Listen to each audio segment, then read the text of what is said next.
Oke, di sini saya akan menceritakan sejarah Kerajaan Banjar. Yang pertama, awal berdirinya Kerajaan Banjar. Kesultanan Banjar adalah kerajaan Islam di Kalimantan yang didirikan oleh Raden Swamudra atau Sultan Suryansyah. Kerajaan Banjar berdiri pada abad ke-16 hingga abad ke-20, lebih tepatnya dari tahun 1520 hingga 1905.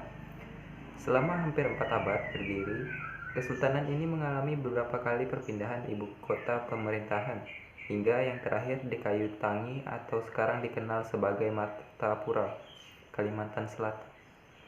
Puncak kejayaan Kerajaan Banjar berlangsung pada masa pemerintahan Sultan Mustain Billah 1595 sampai 1638 Masehi. Di bawah pemerintahan Sultan Mustain Billah menjadi bandar perdagangan besar dengan komoditas utamanya terdiri dari lada hitam, madu, rotan, emas, intan, damar, dan kulit binatang. Sedangkan wilayah berhasil diperluas hingga Sambas, Lawai, Sukadana, Kota Waringin, Pambuang, Sampit, Mendawai, Kahayan Hilir, Kahayan Hulu, Kutai Pasir, Pulau Laut, Satuy, Asam-Asam, Kintab, dan Sewarangan.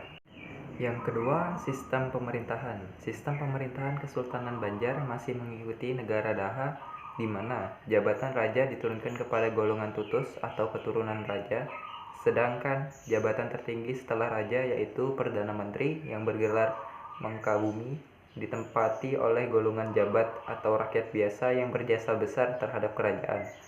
Dalam menjalankan tugasnya, Mangkubumi dibantu oleh bawahannya yang terdiri dari penganan, pengiwa, gumpiran, dan panumping yang memiliki wewenang setara hakim dan jaksa.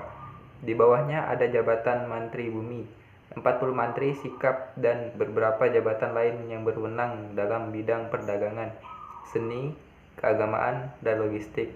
Saudara raja diperbolehkan menjadi penguasa di daerah taklukan dengan gelar adipati, kan tetapi kekuasaannya berada di bawah muka bumi. 3. Runtuhnya kerajaan.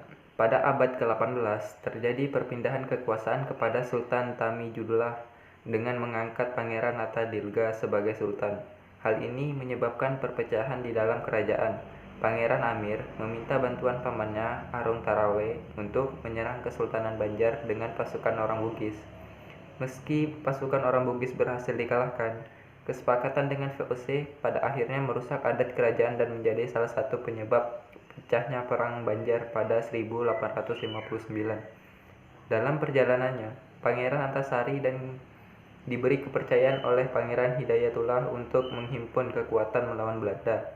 Namun, berbagai upaya melawan tidak berhasil hingga menyebabkan Pangeran Hidayatullah diasingkan ke Cianjur, Jawa Barat. Dengan demikian, Pangeran Antasari diangkat sebagai Sultan Kesultanan Banjar pada 1862. Pangeran Antasari meninggal dan tahtanya diteruskan oleh Sultan Seman yang melanjutkan perlawanan terhadap Belanda. Akan tetapi, Sultan Seman meninggal pada 1905 dalam suatu pertempuran sehingga berakhirlah riwayat Kesultanan Banjar. Dan berikut peninggalan dari Kesultanan Banjar, yakni Candi Agung di Amuntai, Masjid Sultan Suryansyah, Komplek Makam Sultan Suryansyah, Kitab Sabila Mutadin, Masjid Al-Karomah, Berlian Pusaka, Makam Sultan Sudaiman, Makam Syekh Muhammad Arsyad Al-Banjar.